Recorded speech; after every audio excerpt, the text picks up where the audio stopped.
ಕಳೆದ ತಿಂಗಳು ಅಂದರೆ ಮೇ 25ರಂದು ಒಂದು ದೂರನ್ನು ದಾಖಲಾಗುತ್ತೆ. ಅದರಲ್ಲಿ ಕಾಣೆಯಾದವರ ಹೆಸರು ರಾಘವೇಂದ್ರ ನಾಯಕ್ ಅಂತ.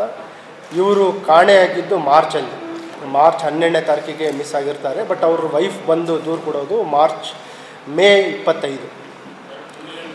ಆಲ್ಮೋಸ್ಟ್ 2.5 ಮಂತ್ಸ್ ಅಷ್ಟು ಲೇಟ್ ಇದೆ. ರೀಸನ್ ಏನಂತಂದರೆ ಇವರು ಮೂಲತಃ ಕಾರವಾರ ಕಡೆಯವರು, ಉಡುಪಿ ಕಾರವಾರ ಕಡೆಯವರು.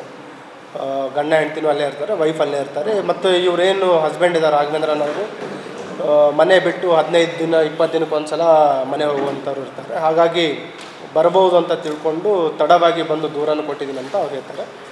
ಅವರು ದೂರು ನೀಡಿದ ತಕ್ಷಣ ಇಮ್ಮಿಡಿಯೇಟ್ ನಮ್ಮವರು ಪ್ರಕರಣ ದಾಖಲು ಮಾಡ್ಕೊಂಡಿದ್ದಾರೆ. ಮತ್ತು ಇವರ ಬಗ್ಗೆ ಮತ್ತು ಕೆಲವು ಟೆಕ್ನಿಕಲ್ ಇನ್ವೆಸ್ಟಿಗೇಷನ್ ಮಾಡಿದಾಗ ಕೆಲವು ಅನುಮಾನ ಬರುತ್ತೆ. ಆ ಹಿನ್ನೆಲೆಯಲ್ಲಿ 3 ಜನರಿಗೆ ವಶಕ್ಕೆ ಪಡಿಸ್ಕೊಂಡು ವಿಚಾರಣೆ ಮಾಡ್ತಾರೆ. ವಿಷಯಕ್ಕೆ ಒಳಪಡಿಸಿದಾಗ ಒಂದು ವೈಯಕ್ತಿಕ ಕಾರಣದಿಂದ ಇವರನ್ನು ಅಪಹರಣ ಮಾಡಿ ಕೊಲೆ ಮಾಡಿರುವಂಥ ಒಂದು ಗಂಭೀರವಾದ ವಿಷಯ ತನಿಖೆಯಿಂದ ಹೊರಬಂದಿದೆ. ಇದರಲ್ಲಿ ಏನು ಮಿಸ್ಸಿಂಗ್ ಕೇಸನ್ನು ಈಗಾಗಲೇ ಮರ್ಡರ್ ಕೇಸ್ ಕನ್ವರ್ಟ್ ಮಾಡಿದ್ದಾರೆ. ಕಿಡ್ನ್ಯಾಪ್ ಮತ್ತು ಮರ್ಡರ್, ಅದರ ಜೊತೆಗೆ ಸಾಕ್ಷಿ ನಾಶಪಡಿಸಿದ್ದು ಕೂಡ ಸೆಕ್ಷನನ್ನು ಅಳವಡಿಸ್ಕೊಳ್ಳಲಾಗಿದೆ. ಇದರಲ್ಲಿ ಈಗಾಗಲೇ police inspector station Bazaar Shakeel ಅಂಗಡಿ ಮತ್ತು ಅವ್ರ ತಂಡ ACP ಸೌತ್ ಅವರ ಮಾರ್ಗದರ್ಶನದಲ್ಲಿ ಈಗ 3 ಜನ ಆರೋಪಿಗಳನ್ನು ವಶಪಡಿಸ್ಕೊಂಡಿದ್ದಾರೆ. ಅದರಲ್ಲಿ ಪ್ರಾಥಮಿಕ ವಿಚಾರಣೆಯಿಂದ ತಿಳಿದು ಬಂದಿರೋದೇನಂತಂದರೆ, ಏನು ಮೃತರಾಗಿದ್ದಾರೆ ರಾಘವೇಂದ್ರ ಅನ್ನೋರು, ಅವರಿಗೆ ಪರಿಚಯ ಇರುವಂಥ ಮಹಿಳೆ ಇರ್ತಾರೆ. ಅವ್ರ ಜೊತೆ ಸುಮಾರು ವರ್ಷಗಳಿಂದ ಒಂದು ರಿಲೇಷನಲ್ಲಿರುತ್ತೆ. ಮತ್ತು ಇತ್ತೀಚೆಗೆ ಏನು ಆರೋಪಿ ಇದ್ದಾನೊಬ್ಬನು A1 ಆರೋಪಿ, ಕಳೆದ 1 ವರ್ಷದಿಂದ ಅವನ ಜೊತೆ ಈ ಮಹಿಳೆ ಸನಿಹ ಆಗ್ತಾರೆ. ಆ ಹಿನ್ನೆಲೆಯಲ್ಲಿ ಈ ಲೇಡಿ ಕಂಪ್ಲೀಟ್ ಏನು ಮೃತನಾಗಿದ್ದಾನೆ ಅವರನ್ನು ಬಿಟ್ಟು ಈ ಆರೋಪಿ ಜೊತೆ ಹೋಗ್ತಾ ಇರಬೇಕಾದ್ರೆ ಇವನು ಮೃತನಾದವನು ಇವರಿಗೆ ತೊಂದರೆ ಕೊಡ್ತಾ ಇದ್ದಾನಂತಂದು ಹೇಳಿ ಆ ಮಹಿಳೆ ಆರೋಪಿಗೆ ಆವಾಗ ಮಾಹಿತಿಯನ್ನು ನೀಡ್ತಾ ಇರ್ತಾರೆ. ಇವನು ಹರ್ಯಾಸ್ ಮಾಡ್ತಾ ಇದ್ದಾನೆ, ತೊಂದರೆ ಕೊಡ್ತಾ ಇದ್ದಾನೆ, ಅವನಿಗೆ ಬಿಟ್ಟು ಉಲ್ಟಾ ಇವ್ರ ಜೊತೆನೇ ಬರಲಿಕ್ಕೆ ಒತ್ತಾಯ ಮಾಡ್ತಾ ಇದ್ದಾನಂತ ಹೇಳ್ತಾ ಇರ್ತಾರೆ. ಆ ಹಿನ್ನೆಲೆಯಲ್ಲಿ ಅವನಿಗೆ ಪಾಠ ಕಲಿಸ್ಬೇಕು ಅಂತ ಅವನನ್ನು ಒಂದು ಕಾರ್ನಲ್ಲಿ ಹಾಕ್ಕೊಂಡು ಇಲ್ಲಿ ಕೃಷ್ಣನಗರದಲ್ಲಿರೋ ಒಂದು ಸ್ಮಶಾನದಲ್ಲಿ ಅವನ ಹಲ್ಲೆ ಮಾಡಬೇಕಾದ್ರೆ ಅವನ ಪ್ರೈವೇಟ್ ಪಾರ್ಟ್ಸಿಗೆ ಕೂಡ ಹಲ್ಲೆ ಮಾಡ್ತಾರೆ. ಆ ಸಂದರ್ಭದಲ್ಲಿ ಅವನು ಅಲ್ಲೇ ಮೃತನಾದ ತಕ್ಷಣ ಅದೇ ಒಂದು ಆರೋಪಿಗಳಿಗೆ ಸೇರಿರುವಂಥ ಒಂದು ರಿಡ್ಜ್ ಕಾರಲ್ಲಿ ಅವನ ಬಾಡಿಯನ್ನು ಇಲ್ಲಿಂದ ರಾಯಚೂರು ಡಿಸ್ಟಿಕಲ್ಲಿರುವ ಶಕ್ತಿನಗರ, ಅಲ್ಲಿ ಕೃಷ್ಣನಗರದ ಒಂದು ಬ್ರಿಡ್ಜ್ ಮೇಲ್ಗಡೆಯಿಂದ ಶವವನ್ನು ಬಿಸಾಡಿ ಆಮೇಲೆ ಮರಳಿ ಕಲಬುರಗಿ ನಗರಕ್ಕೆ ಹಿಂತಿರುಗಿರ್ತಾರೆ. ಇದು ಆಗಿದ್ದು ಮಾರ್ಚ್ 12ಕ್ಕೆ. ಆಮೇಲೆ ಇಲ್ಲಿ ಬಂದ ನಂತರ ನಾವು ಅನ್ಐಡೆಂಟಿಫೈಡ್ ಕೆಲವು ಬಾಡಿಗಳನ್ನು ಕೂಡ ನಾವೆಲ್ಲ ಪರಿಶೀಲನೆ ಮಾಡಿದ್ವಿ. ಮಾರ್ಚ್ 14ನೇ ತಾರೀಕಿಗೆ ಆಲ್ರೆಡಿ ಶಕ್ತಿನಗರದಲ್ಲಿ ಒಂದು UDR ಆಗಿದೆ.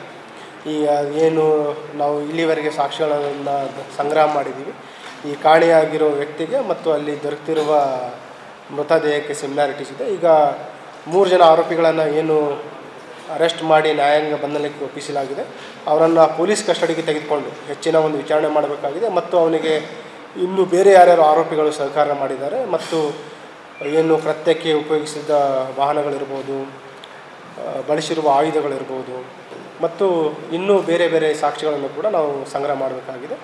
ಆ ಆರೋಪಿಗಳನ್ನು ನಾವು ವಶಕ್ಕೆ ಪಡಿಸ್ಕೊಂಡು ಹೆಚ್ಚಿನ ಒಂದು ವಿಚಾರಣೆಯನ್ನು ಕೂಡ ನಾವು ಮಾಡ್ತೀವಿ.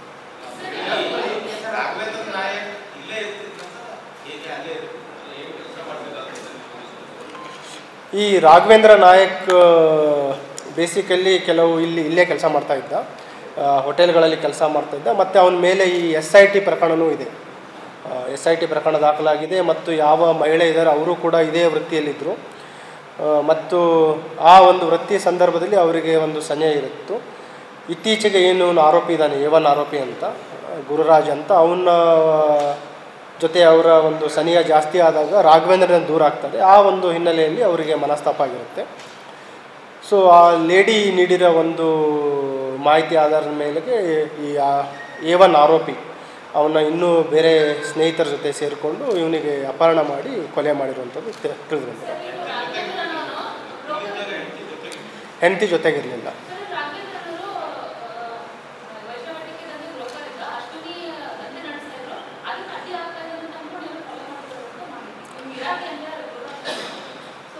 ಗಿರಾಕಿಗಿಂತ ಈಗ ಬೇಸಿಕಲಿ ಅವರ ವಿಚಾರಣೆ ಮಾಡಿದ ಪ್ರಕಾರ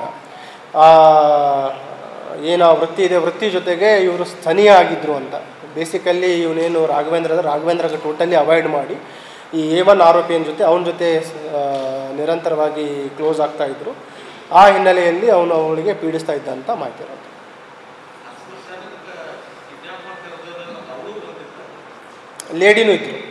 ಲೇಡಿನೂ ಕಂಪ್ಲೀಟ್ ಕಾರಲ್ಲಿದ್ದರು. ಇವನಿಗೆ ಲಾಡ್ಜ್ ಹತ್ರ, ಒಂದು ಖಾಸಗಿ ಲಾಡ್ಜ್ ಹತ್ರ ಅವನಿಗೆ ಕಾರಲ್ಲಿ ಕರ್ಕೊಂಡು ಹೋಗಬೇಕಾದ್ರೆ, ಸ್ಮಶಾನದಲ್ಲಿ ಹಲ್ಲೆ ಮಾಡಬೇಕಾದ್ರೆ, ಆಮೇಲೆ ಈವನ್ ಇವರ ಮೃತದೇಹವನ್ನು ಅಲ್ಲಿ ಕೃಷ್ಣಾ ನದಿ ಬ್ರಿಡ್ಜ್ ಮೇಲೆ ಡಿಸ್ಪೋಸ್ ಮಾಡಬೇಕಾದ್ರೂ ಕೂಡ ಆ ಲೇಡಿ ಜೊತೆಗಿದೆ. ಈಗ ಇದರಲ್ಲಿ ಇನ್ನೊಬ್ಬ ಏನು ಆರೋಪಿ ಇದ್ದಾನೆ ಲಕ್ಷ್ಮೀಕಾಂತ್ ಅನ್ನೋ, ಅವನು ಕೂಡ ರಾಘವೇಂದ್ರನ ಸ್ನೇಹಿತನೇ. ಅವನು ಕೂಡ ಇದೇ SIT ಕೇಸಲ್ಲಿ ಯಾದಗಿರಿಯಲ್ಲಿ ಅರೆಸ್ಟ್ ಆಗಿದ್ದ 2017-18ರಲ್ಲಿ. ಆವಾಗಲಿಂದ ಅವ್ರು ಪರಿಚಯ ಇರ್ತಾರೆ. ಈವನ್ ಏನು ಲೇಡಿ ಇದ್ದಾರೆ, ಆರೋಪಿ ಲೇಡಿ ಇರುವಂಥವ್ರು, ಅವರು ಕೂಡ ಅವನಿಗೆ ಪರಿಚಯ ಇರ್ತಾರೆ. ಅವನ ಮುಖಾಂತರ ಇವನು A1 ಆರೋಪಿಗೆ ಪರಿಚಯ ಆಗ್ತಾರೆ. ಸೊ ಪರಿಚಯ ಆಗಿದ ನಂತರ ಯಾವಾಗ ಇದು ಬಾಂಡಿಂಗ್ ಕ್ಲೋಸ್ ಆಗುತ್ತೆ, ಆವಾಗ ಇವನು ರಾಘವೇಂದ್ರನಿಂದ ದೂರ ಆದಾಗ ಒಂದು ಕಡೆ ಈ ವೃತ್ತಿಲಿಂದನೂ ದೂರ ಆಗ್ತಾಳೆ ಅವಳು, ಮತ್ತು ಅವನಿಂದನೂ ಕೂಡ ದೂರ ಆಗ್ತಾಳೆ. ಸೊ ಅವನಿಗೆ ಅವ್ರ ಮೇಲೆ ಏನು ವೈಯಕ್ತಿಕ ರೀಸನ್ನಿಂದ ಅವರು ಡಿಸೈಡ್ ಮಾಡ್ತಾರೆ ಇವನಿಗೆ ಪಾಠ ಕಲಿಸ್ಬೇಕು ಅಂತ.